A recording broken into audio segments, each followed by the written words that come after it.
Lovely to see so many of you along this evening. I'm going to have a great talk for you from Nicola, and I've heard her recently and it's absolutely excellent. Nicola and I first met at on the DigiFest steering group for the DigiFest annual Scottish Government-led DigiFest. And we had great fun doing different types of projects in amongst it and getting it out there. And Nicola's also often had posters at the event, so I'm familiar with her work that she used to do. Some of you will know Nicola possibly from Alzheimer's Scotland as well. So background of Nicola, because I did a bit of digging, she has a background in fine art and claims to be focused on putting humans and happiness at the heart of design, which I think is admirable, and I think we should all be going in that direction, humans and happiness at the heart of the design. So she has a lot of experience as a digital technologist, and she's going to give you examples and a great set of slides. So thank you everyone for coming along to this British Computer Society Health and Care Scotland event, and we will be recording it, as we said, and it'll be on our website, and we would love to have your questions at the end, but you can pop them in the chat at any point and we'll come back to them. So lovely to see so many of you along tonight. And I'm going to hand over to Nicola. Thank you, Katie. I must remember to do some digging on your background. That was great. Thanks so much. I'll just attempt to share my screen now. Okay. Hopefully we're... Oh, I've got a strange box. Did something strange happen there? Not sure. Looks okay. Yellow box. Looks okay from here. Really? You've got the yellow box as the speaker. Let me just... is that better? No, we've stopped sharing. 2 secs. Let me just... Okay. Isn't it always great when we're here for technology and this happens every time? I did say I'm just not quite as familiar with Zoom. No, I'm the same. It's Teams most of the time. So that's, I've come unstuck. Not to worry. Folks, you can be thinking about those questions you want to ask and get them posted in the chat, and we'll come back to them at the end. Right. Try this again. Lovely. Yeah, good. Okay, and we're off.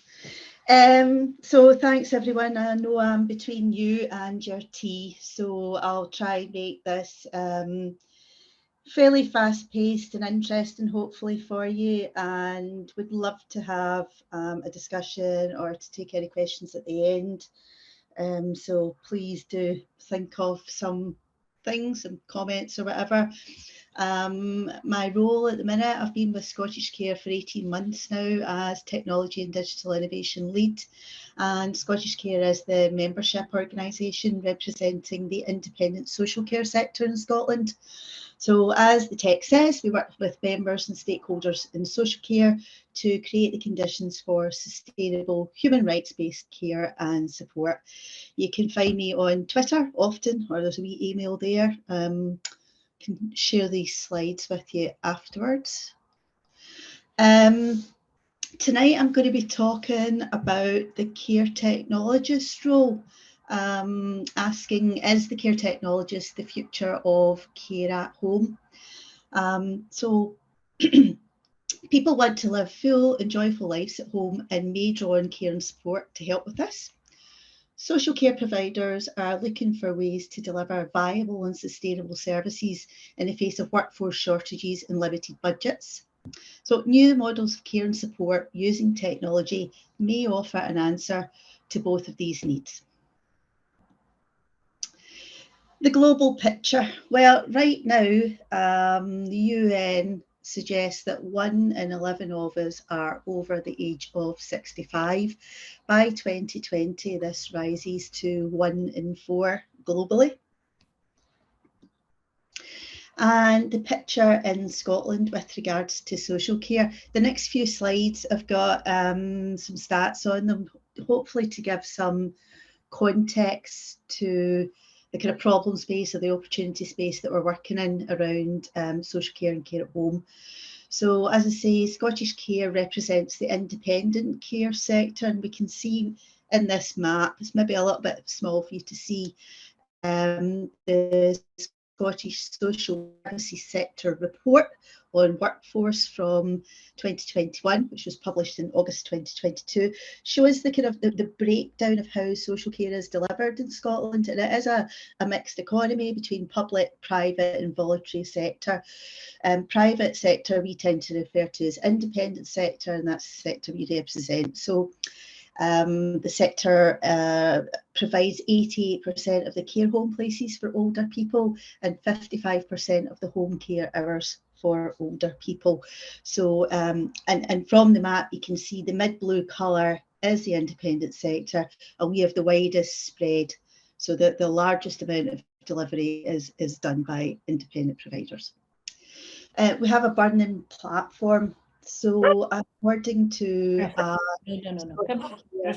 workforce report, we understand that 25% of those recruited into social care leave within the first 3 months, and this rises to 33% in the first year. So NHS Scotland report from Audit Scotland in February suggests that workforce capacity is the biggest risk to NHS recovery. So there's a 17% rise in people who can't leave hospital because often the social care they need is not available. And we'll have heard that carried through in the media, massive reporting on that. So we need this more diverse, sustainable workforce. But these challenges around recruitment and retention are huge, massive impact, and they're exacerbated, I would suggest, by a lack of career pathways and aspirational roles in the sector. And we'll go into that a little bit more. So thinking about the unmet need. So we have a desire to deliver more care in the community, and indeed in the mid to near future, we're going to see less and less being delivered in hospital and more care, health being delivered in the community. But how do we do that with this workforce challenge? So we've got more than 5 times as many people cared for at home than are in a hospital bed. You know, the stats there are fairly up to date. Nearly 92,000 people receiving care and support at home, and just over 33,000 people in a care home bed. So we can see the massive challenge in this area.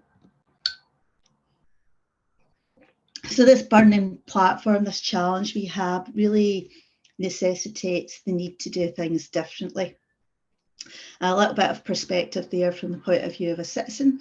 So I want more flexibility and control over how my care and support needs are met. And from the point of view of a provider, I want to be able to offer personalised, enhanced and sustainable care package. That business viability is something that we're seeing really challenged. So currently we have care homes closing every single week, and home care providers also going under or being bought up by larger, sometimes, you know, out of Scotland, larger organisations.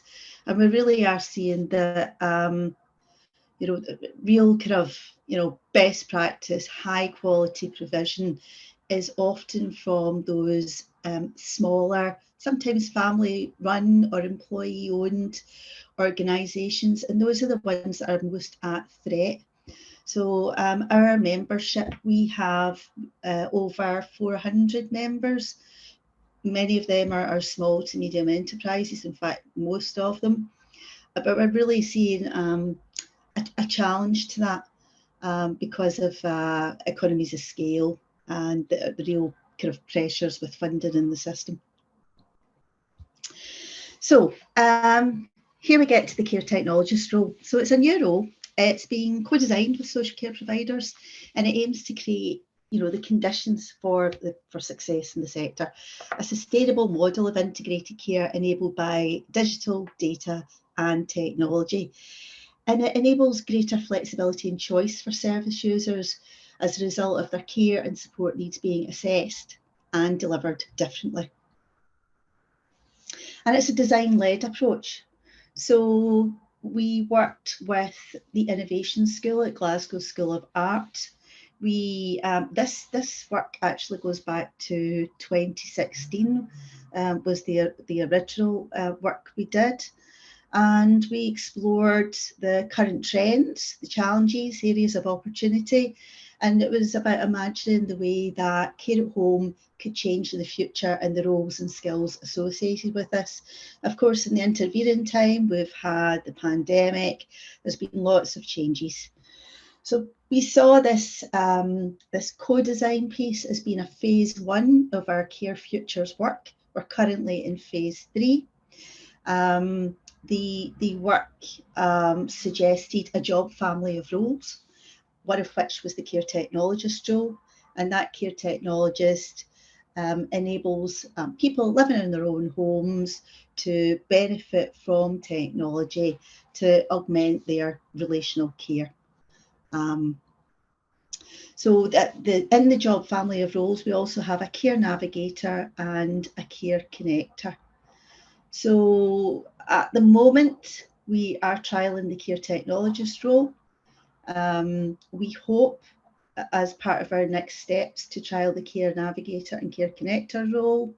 So Care Navigator coordinating the multidisciplinary team, organising different flows of data, and the Care Connector facilitating those meaningful relationships, physical, digital. In actual fact, the model of the Care Technologist that we have at present kind of accommodates some of those functions within the role. So I guess it's a constantly evolving role, and it evolves depending on the local needs. So we really want to understand the barriers and enablers to the success of this model. So in this third phase, we did a smaller trial in Aberdeen, which was a phase 2 of the work. And based on the success of that, we wanted to understand how it would work in different service areas and geographical locations. So we've got 3 Pathfinder areas: Aberdeen, East Ayrshire and Glasgow. So working with Aberdeen in more of a kind of longitudinal way. The Care Technologists are hosted by a local home care provider there. And we're also working with care homes in those areas and linking into wider programmes of work around digital inclusion care homes. And we're working with tech housing and telecare on proactive services. So you can see our little model there. We have a Care Technologist lead and 3 Care Technologists, and here they are. So Catherine is our lead Care Technologist. I'd like to just introduce you to a bit of their background. We advertised the roles at 12-month fixed term posts. Now, I think it's always a challenge when you advertise for these fixed term posts. And we had to work quite hard at encouraging people to apply. So we did things like we organised through Eventbrite sessions where we talked about the role and the potential of it, and people could call and ask Q&A, those who were interested in applying. And we tried to kind of reach out beyond the usual avenues for social care. So looking at university graduates, for example. So the 4 people we have here, I'll just tell you they're I think they're all educated to degree level. Some have postgraduates. So Catherine's background is actually in research around social care. Dan, we poached him from Cairngorm. He was working in digital inclusion, mental health. Jenny, her main post is with SRS Home Care in Aberdeen, and she worked part-time in the Care Technologist role there. So she was already working in home care services. But previous to that, she had run a family restaurant. Cheryl is based in East Ayrshire with HRM Home Care, and Cheryl is from a nursing background, nursing and social care. So she's worked in care homes, and she's also run a care at home service. So, you know, some really great skills and experiences there. And, you know, we feel we are beginning to attract more diverse people into the sector. We're really promoting digital as a choice. So thinking about the digital health and care strategy for Scotland, and the premise that digital is a choice. So, for example, we would never suggest that technology could replace relational care, but we want to identify where it can be used as a viable alternative. You know, at times where there may not be someone available. In rural areas, there are even greater challenges around workforce, recruiting and retaining people. So in some ways, we might question if we can leave digital to choice now, because there is an urgent need to support people, and we have to be thinking outside the box about that. But our premise is that we want to think about where the opportunities for digital are and how they can release time for those aspects of relational care.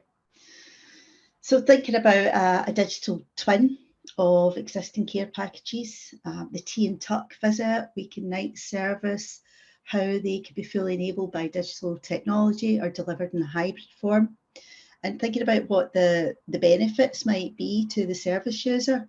So some people would know greater privacy, more control over their care package, greater flexibility. You know, I don't actually want my curtains shut and tucked up in bed at 7 o'clock. I'm a night bird. I want to go to bed at 11 o'clock. I want to get up, you know, at 10, not at 8. So, you know, we can introduce choice through technology.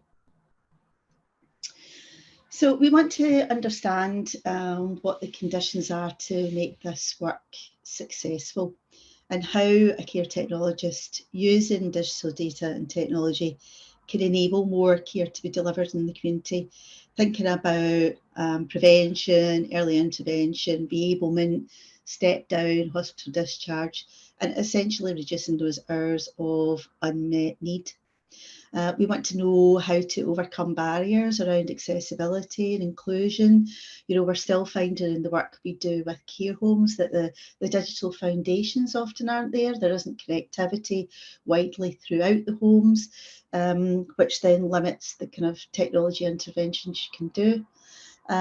We want to promote digital as a choice. We want it to be part of a person-led rights-based model of care, and we are collecting those case studies to evidence that. We want to demonstrate how the model shows greater flexibility and choice, and how it enables service delivery to be sustainable. Capability. So yeah, back to future workforce here. So we have identified that this role has the potential to attract a more diverse workforce in. So the Care Tech team went up to Dundee to do a recruitment fair with students who were graduating from computing science and ethical hacking. We spoke to 30 students, 15 of whom, so that's half, said they actually would be interested in a role like this in social care. And they quoted having supported family members around technology, and having seen that the kind of the benefits and the opportunities around that, and also a desire to think about a career where they had, you know, social value and purpose, and, you know, perhaps not working for larger corporations. So it was a kind of interesting conversation that we hope to have with others. So thinking about people who might be from user experience backgrounds or data analysis, how can we attract them in? We really want to make social care a more aspirational place to be, and we want to understand what the impact is on the workplace of having a care technologist. So as someone delivering care and support, if I'm working alongside a care technologist, does the workplace feel more aspirational? Am I supported around my digital conference, digital literacy needs? What does that do? Is having a care technologist as part of that workforce support with things like retention? If I feel my workplace is more future-proofed, more innovative, am I more encouraged to stay in my role? We want some quality assurance around the role, so we understand that across Scotland there are around 30 different roles that are in some ways similar to a care technologist role. So when I was previously at Alzheimer's Scotland, we established a digital dementia advisor role, which has a similar function to the care technologist role. So with all these different roles, how do we quality assure them? How do we accredit them? Do we need to accredit them? How do we do that? How do we benchmark with others? And how do we, see that as a professional role? We want to benchmark that with other roles, not just within social care, but within health. Clearly, there are advantages for people of moving from social care into similar roles in health because of the banding structure, the career pathways, and better terms and conditions. So, can we create that through new roles like the care technologist in social care? Yeah. So in this phase of the trial, the third phase, we are working with Impact, funded through UKRI and the Health Foundation. And they are looking at the role of technology in community-based care. So kind of working in parallel with us. And we hope to use their methodology as an evidence base to support our ongoing work. Moving on, data-driven innovation. This is partly around our next steps. So this platform, Lily, is one that we're interested in, and it's a model of proactive care. We are doing a kind of spread test into housing to think about how the care technologist role could work alongside housing support and telecare. And this is a trial that we will be doing over the next 6 months. So Lily are a provider who are just coming into Scotland. They have some traction in England. Very interesting platform. We're interested in how it can relieve some of the pressures in social care. So how it can help care packages be more accurate, and how it can help with the co-managing of care. So coming back to where we started, is the care technologist the future of care at home? So some of the things that we think we're doing at the minute is we're building capacity and technical skills within the sector.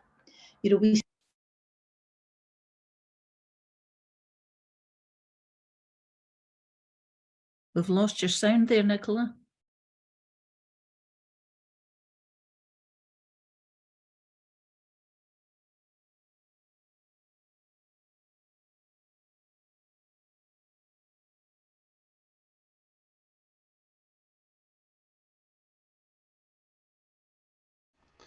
That was the most interesting part, learning and development.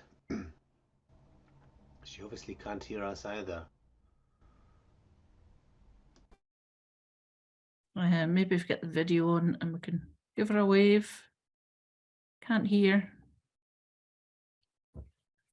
She won't be watching the chat either. What can I do?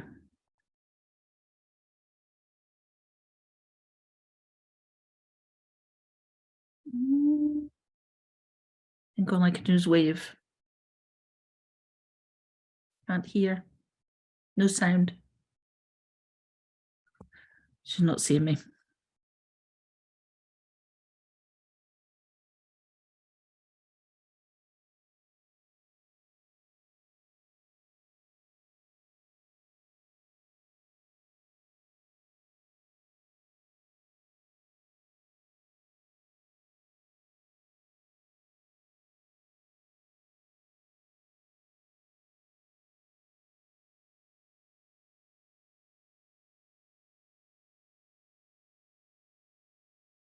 I'll try and get BCS to come back in. Thanks for putting up the symbols, folks.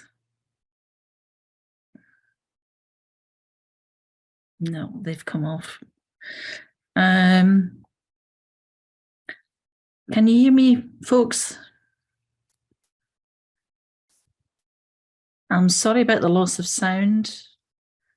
Thanks, Gillian. I'm sorry about the loss of sound. I'm trying to get Nicola's attention. Oh, she's maybe realised now.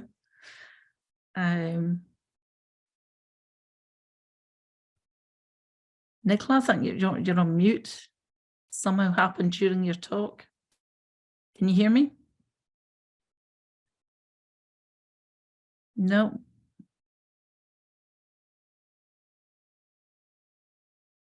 Go out and come back in, Sharon's saying.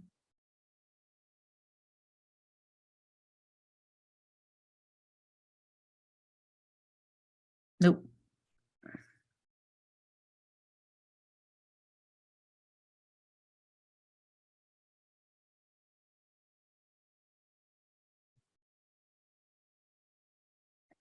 It was all going so well.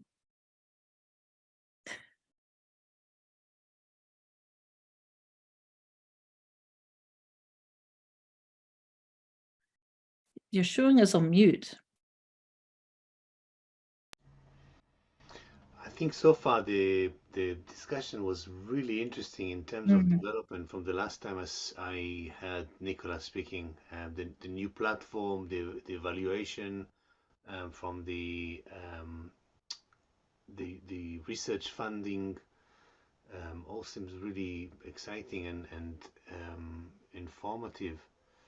But there'll be plenty of questions around how do you, and she posed them in the discussion, how do you validate and ensure that the people are indeed fit for purpose and the education and the support that they have fits with the new role.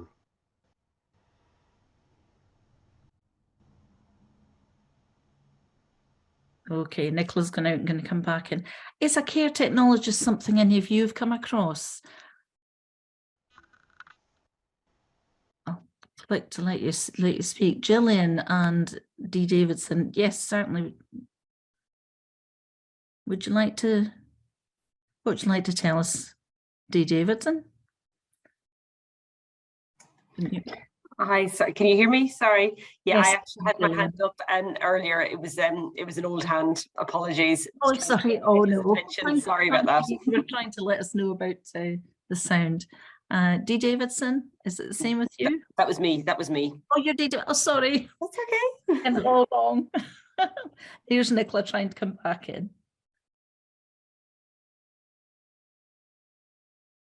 And we'll see if we can get it.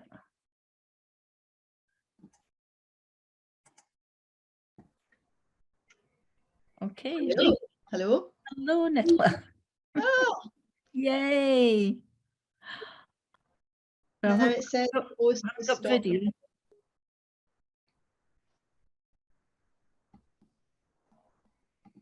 Is your video going to work, do you think? It says the host has stopped it. Oh, I didn't touch anything. No, we've got gremlins. Oh, we're just having a good one today, aren't we? If I make you a co-host, see if that works.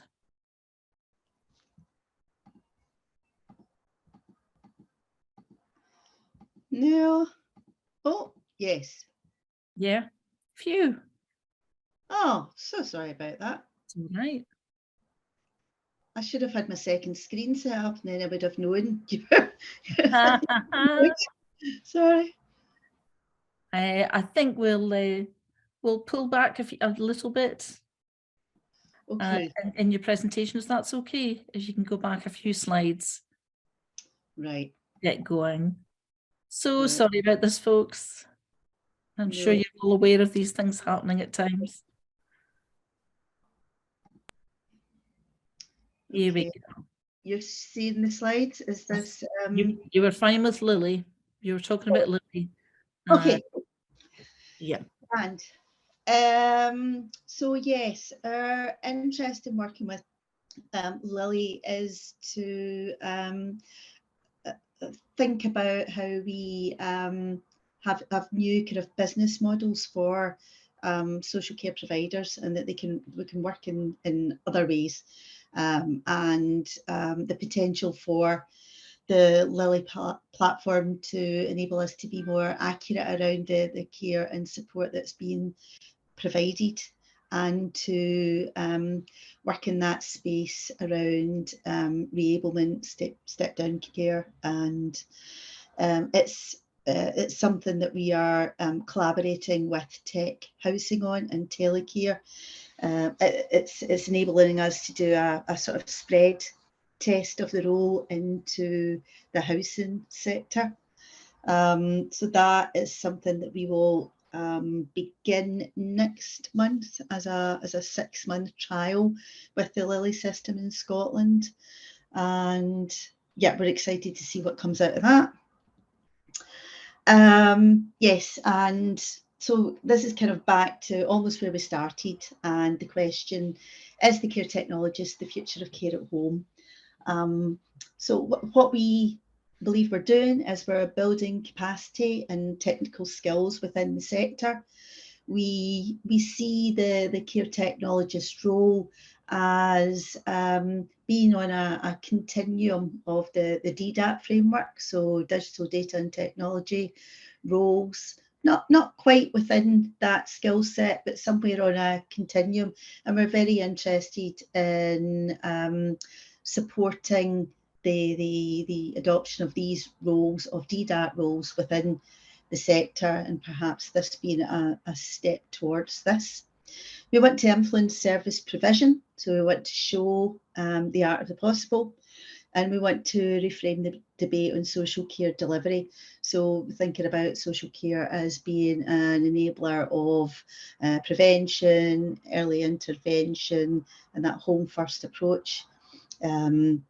Thinking about how we support things like virtual wards, and yeah, just being more engaged in the conversation and showing what is possible. And I generally end with this kind of call to action, because I'm more than sure there'll be some people on the call who we would be interested in working with or having a conversation with. So, you know, you may also want to do things differently, and how can we work together? And you can find us on that Twitter there. And that is me. Hopefully I didn't fall off again. No, you didn't. That was great, Nicola. Thanks very much. And what an interesting debate to have out there, and how challenging it's going to be. Any questions, folks? Plenty of time to think about it.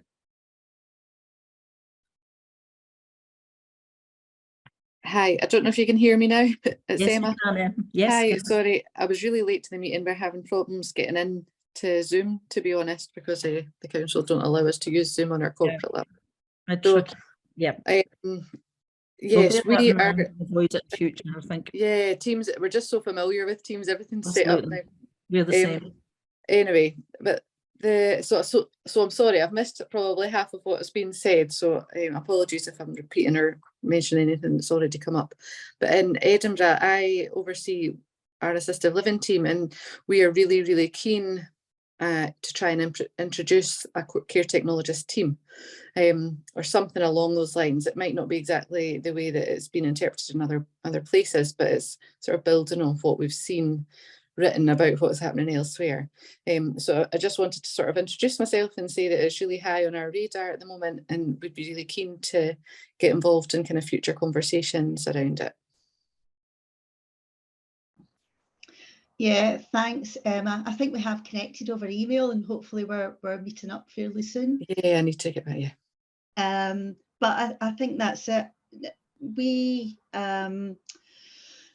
so as I say, we're in the third phase of this now. We have taken a learn by doing approach, and we are essentially revisiting the value proposition. So you have to understand that this was conceptualized some time ago, pre-COVID. So we're revisiting that to think, what is it we need now? Do we still need the same things? How can this role evolve and respond to the local environment? So how might it work within Edinburgh, within your health and social care ecosystem? And, you know, we want to see, we want to work with other people to understand how we might go about that and to prototype that.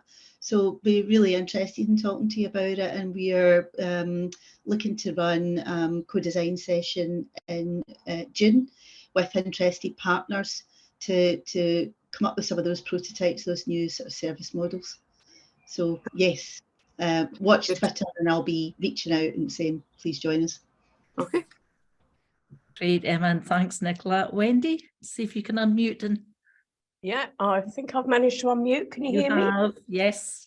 Thanks, Nicola. Thanks for that. Really interesting. I'm from Wales, so I'd be really interested in perhaps having a conversation with you at a different point, not because I run social care or whatever, but because we've got a multi-million-pound health and wellbeing centre being developed in one of the most deprived areas of Wales, and it will have in one of their zones some assisted living and complex living and what have you. And it will all be under the sort of umbrella of digital innovation.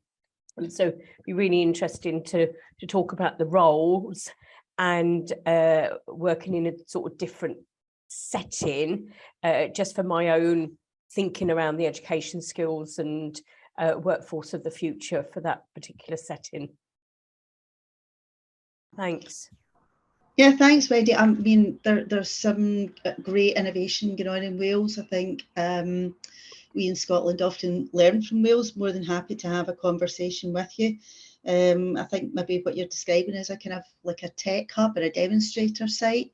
There's some really good examples of that in Scotland as well. Just very recently, one opened in Blantyre, which I've yet to visit. I didn't manage the opening.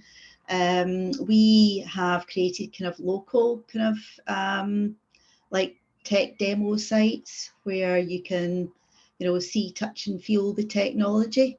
When I was in Alzheimer's Scotland, we set up digital dementia resource centres, 22 across Scotland, so that people could actually come in and try before they buy. And the thing with technology is it doesn't, you need it plugged in and connected before you really kind of get to experience it. So I think having these demonstrator areas is really helpful. No, that's great, Nicola, and thanks, Sharon. He's posted the link to your Care Technologist project in the chat as well. Sharon, have you got a question? Yeah, just to follow on from Wendy's point, I think the co-design methodology, Nicola, is available on your website just so people can see the rigor with which you design the process. But that, as you said, was a good number of years ago, and technology has moved rapidly. In view of the development of AI, ChatGPT, etc., what and how do you make sure that your thinking is current, that your development is up to date, that you're thinking about the opportunities whilst taking into the account the voice of the user? Yeah, I think this goes back to the citizen, to the person, and working with them to co-design solutions. So we had something at Alzheimer's Scotland called Dementia Circle, but it was just that. It was a community of people with lived experience who would test and co-design. And you know what, I really feel that where we are with technology is still in quite an embryonic state. So the technologies that we're using for older vulnerable populations in some ways aren't quite there yet. And for me, partly what's missing is that proximity to the service user. So really industry designing with the end user. And I'm really interested in how we create opportunities for that to happen. So that there's things are really designed not by, not in a sense the technology running ahead of us, because you know there's so much that can be done now, but is it actually meeting a need that we know? So I'm really interested in that kind of space. There's an opportunity through the Scottish Consumer Technology Network, which has been established now, to think about that, to kind of leverage some of the larger industry providers like Amazon to come along and sit down at the table with us and think about how that we design those products with our market, because it feels like there's a bit of a blind spot to the people that we support in social care. It's not their primary market, and we think there's a kind of a missed opportunity there, and we want to create those opportunities for solutions to be truly designed with people.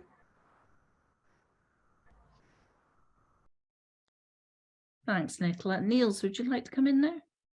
Yes, I just wanted to, I mean, I'm 57 now, but I've worked in computing since 1994. I mean, and I have a degree in all this stuff in data analysis. I mean, there will be a workforce where people getting older now, which have a lot more experience in technology than the usual picture of, older people have no knowledge of technology. You're going to have to kind of adapt for that as well, besides obviously development of AI and all this. So I think the whole thing has to be pretty dynamic. That's it. I just wanted to state that. Absolutely, it's always changing, isn't it? Nicola, you've probably seen quite a few changes since coming into Alzheimer's Scotland and through your current project as well, not to mention how COVID has changed things so rapidly too. Absolutely. I mean, way back in the day, I don't know, 7-8 years ago, the kind of the national piece of work we were doing was called Confident Conversations About Technology, where we were tasked to create a resource and a kind of roadshow where we would go around and essentially demonstrate technology to people, talk about the potential, showcase case studies where we had at that time people with dementia confidently using technology, and really when you think back to just how much that's accelerated, particularly through COVID, it's laughable now. We all kind of accept that technology is part of our lives, and for most people we will all be using it in some way. So there has been massive changes, but again, I've got to state it is still not quite there yet. It's not frictionless. So I think we need roles like the Care Technologist, because oftentimes technology isn't easy. It doesn't plug and play. There will be updates. There will be adjustments, workaround hacks to get the technology to work for the purpose that we intend. So still a need for those roles, as well as upskilling the workforce generally.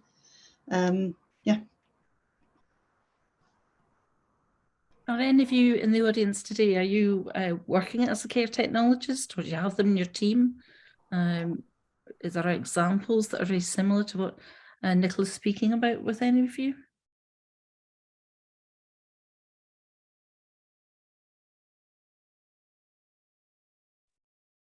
I was not actual care technologist, but I used to be a care home director, and it was very, very hard to implement it with the staff. There was a lot of resistance, probably more from I was managing partner, and the staff was really, general managers were really kind of really didn't want this. So how was the experience there? People in the actual care homes trying to implement that?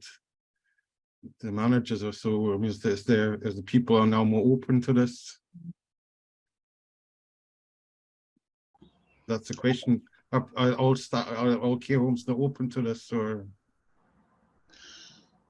So I think we're currently working with, I'm thinking around 20 care homes. As I say, we're seeing a mix.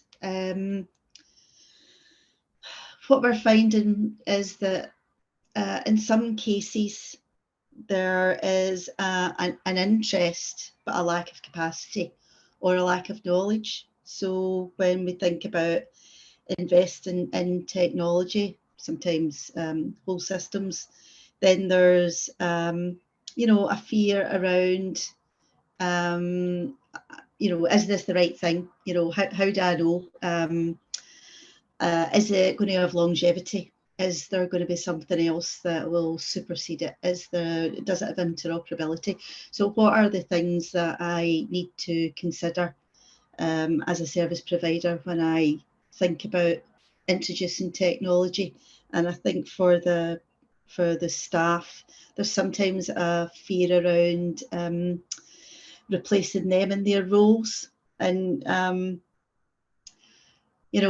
for me, I can see that we're never going to have enough people working in social care to meet the demands of the sector. Thinking about that UN statistic of 1 in 4 being over 65 by 2050, we simply won't have enough working age people with an interest in working in social care to meet that need. So whereas I might think that's an unfounded fear, it is a fear that we are hearing from staff. So there are various barriers. There's also the kind of myth that older people or people with dementia won't learn technology, won't understand it, won't like it. And I think clearly what we're seeing is that, in fact, expectations now are that I will be able to use technology as part of my support package. Not that I don't want to, but yes, I will, and I already am. And how do I continue to use something I already have? How do I optimize the use of that for my new situation? How do I port that with me as I move into supported housing or into residential care? So how do I take that that piece of familiar technology that's of benefit to me from those different settings? So I think it's we're definitely at a kind of a pivot moment where we are changing towards this being more of an expectation than a fear, I hope. There was some wonderful work at DigiFest back in late November, and we started planning for this year's as well. We got involved, and BCS usually arrange and sponsor the prizes for the poster sessions. One that I was thinking of when you were talking there about Alzheimer's and dementia was VR headsets and how it helped people to go back to places they remembered, or to visit somewhere they'd never been and were unlikely to physically be able to go. But it had an amazing effect on the people that were using it. And I just thought, what a wonderful idea. What a difference that can make to their day, their week, whatever, and it's not a big investment, is it? Particularly if it can be used by a number of people. Any other questions, folks? Yeah, and again, I think anyone who's interested in the use of VR headsets, Alzheimer's Scotland really are pioneering in that space. So they have some really good information around that. Yeah, check it out. Tim, what would you like to ask or say? Hi there. Yeah, I just wanted to ask about IoTs, Internet of Things, connectivities and remote sensing. Would that be a part of the care package for digital health, do you see in the future?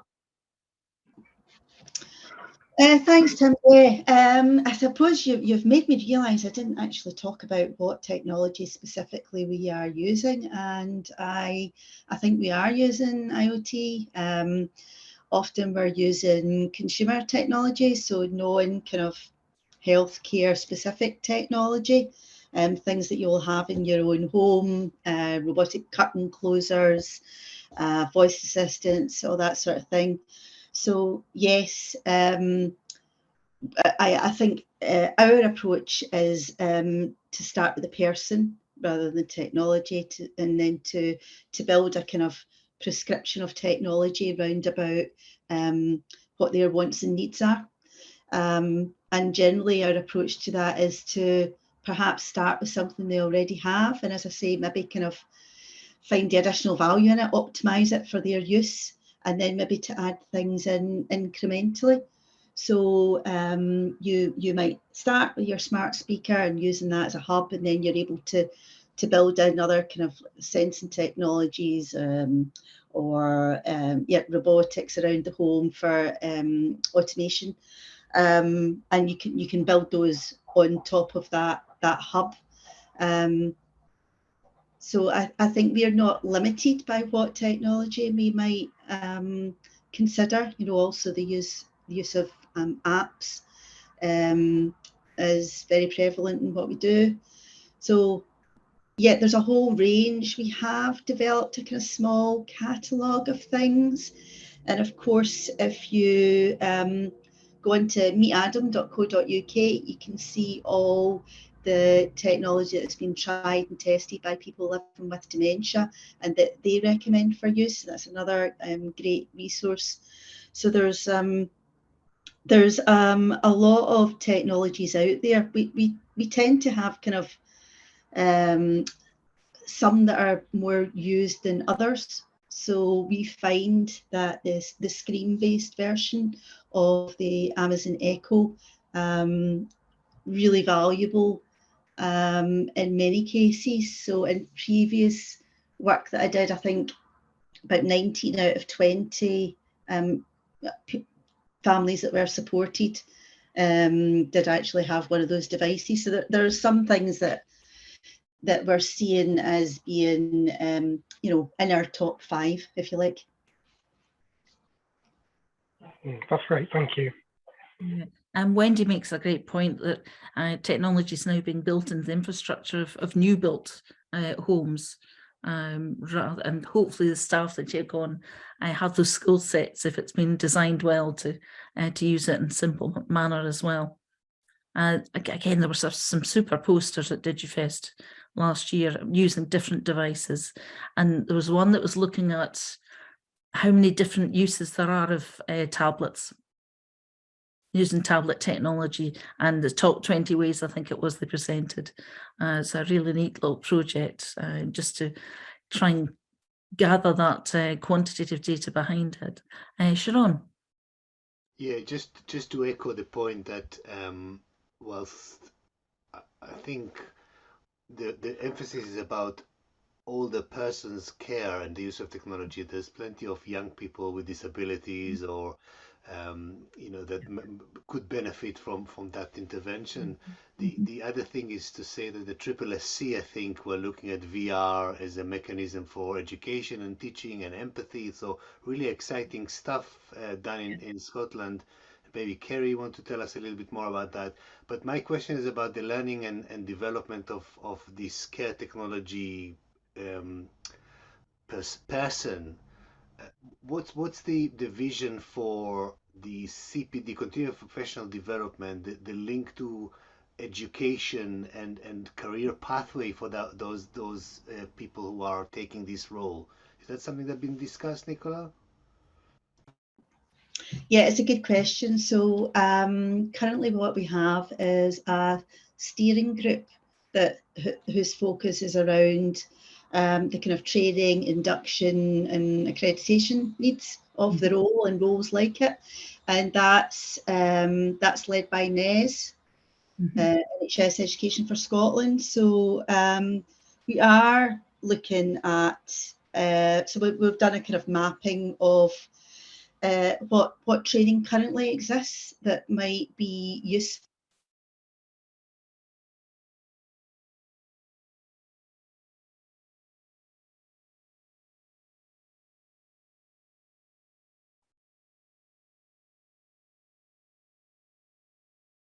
Every time we talk about training and education, it stops. Well, you know what the message is there. The question, Sharon, it's the question. Oh, Nicola, presume you can't hear us either. No sound again. No, it's gone. And I can see that Kerry put a link to the SSSC VR. Thank you. Oh, thank you. Thank you. That's great.